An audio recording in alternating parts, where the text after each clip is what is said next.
India has become the new security provider in the Arabian Sea in a series of dramatic actions, displaying courage and exemplary calm. Over the past fortnight, the Indian Navy has saved Indian lives, protected Indian interests in the midst of a raging war, and in humanitarian outreach, even saved Pakistanis from pirates in the world's most dangerous high seas. On the 29th of January, Somali pirates had hijacked a fishing vessel, Al Naini. The vessel was sailing under the flag of Iran. The crew, Pakistani. 11 pirates boarded the ship. They took the crew hostage. There were 19 Pakistani nationals on board. INS Sumitra pressed into action.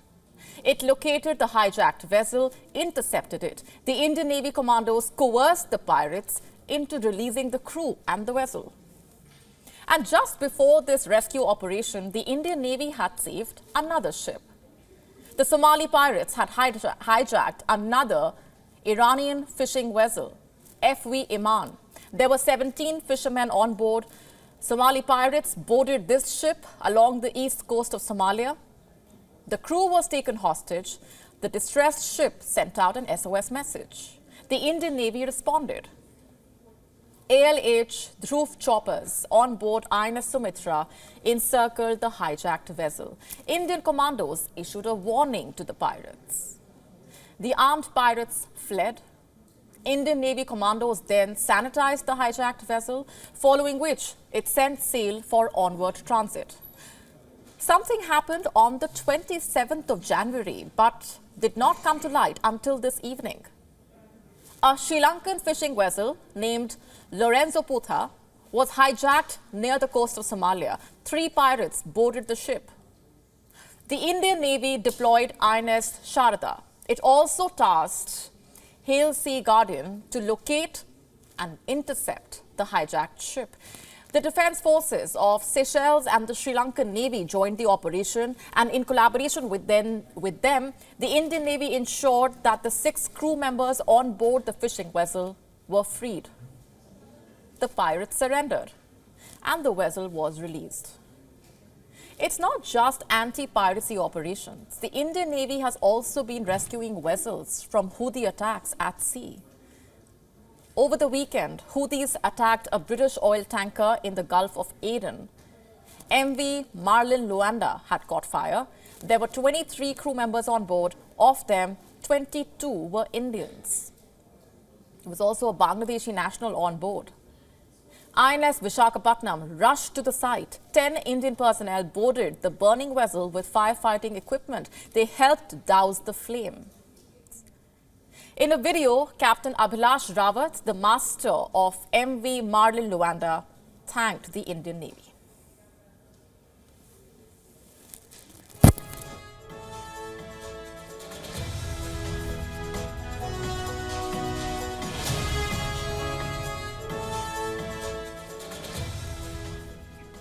And there's more.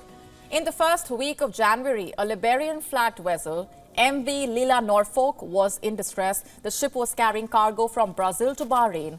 There were 21 crew members on board, including 15 Indians. 5 to 6 armed men tried to hijack the vessel.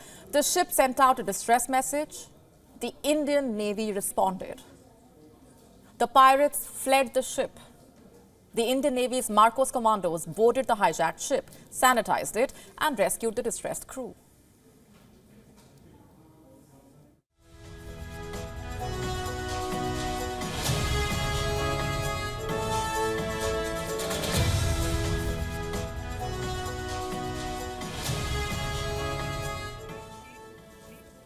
On the 23rd of December, another Liberian-flagged vessel was attacked. MV Pluto was hit by a drone while it was on its way to Mangalore, India, from Jubail, Saudi Arabia. The ship caught fire. India came to its rescue. A Navy aircraft, a warship, and a Coast Guard ship were diverted to help the distressed ship. The tanker was then safely escorted to Mumbai. This, you see, has become the new normal. Somali pirates hijack a ship. India goes and rescues the crew. The Houthis hit a ship. India goes and helps the distressed crew. The Indian Navy is responding to distress calls across the Arabian Sea. Be it in the east coast of Somalia, in the Gulf of Aden, India is helping vessels, irrespective of the flag that they are sailing under, irrespective of where the ship is bound to, or what the nationalities of the crew are.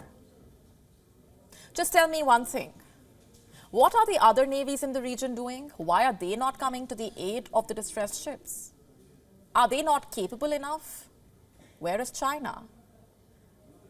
Chinese ships are sailing around the world carrying out so-called research. But PLA Navy ships have been missing from the scenes of crises. Just look at where these piracy operations are taking place. Off the coast of Somalia, which is the country north of Somalia, Djibouti. China has a port there. See the Dorale multi-purpose port in Djibouti. Chinese Navy is stationed here. China also, by the way, has an army support base in Djibouti. Why are Chinese ships in this port not responding to distress calls? When a ship sends out an SOS message, the message is relayed to all the ships in the region, all, irrespective of which ship flag they are sailing under, whether they are fishing vessels, merchant vessels, coast guard ships, or warships. So I am assuming the distress calls of the Iranian vessels also were relayed to Chinese ships in Djibouti. Why didn't they respond? Why didn't China help the Pakistani crew aboard a hijacked Iranian ship? China is supposed to be Pakistan's all-weather ally, remember. Iran is supposed to be Beijing's new best friend, and China is a self-proclaimed naval power. It also has an Arabian Sea port in Pakistan's Gwadar. So what really happened? Well, guess what? PLA Navy ships have been ignoring SOS calls for a while now. In November, a Liberian-flagged commercial ship was hijacked by Somali pirates in the Gulf of Aden. The ship, called Central Park, sent out a distress signal. There were at least 3 Chinese PLA Navy ships in the area. All of these ships ignored the distress call. They simply chose to not respond. What do you think the international law says? If there is a ship crying out for help, sending out a distress signal, all vessels in the vicinity should come and help. Let me just read out what the International Convention for the Safety of Life at Sea states. The master of a ship at sea, on receiving a signal from any source that a ship or aircraft or survival craft thereof is in distress, is bound to proceed with all speed to the assistance of the persons in distress, informing them, if possible, that he is doing so, quote unquote. You know what? The Chinese alone are not guilty of not helping distressed vessels. Guess who else has a base in Djibouti? The United States of America.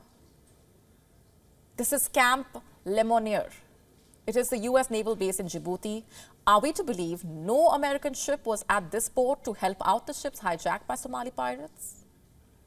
The United States is leading a task force in the troubled waters. Where does this great Western Armada vanish when ships actually need help? What happens to their commitment to towards ensuring the safety of the ships?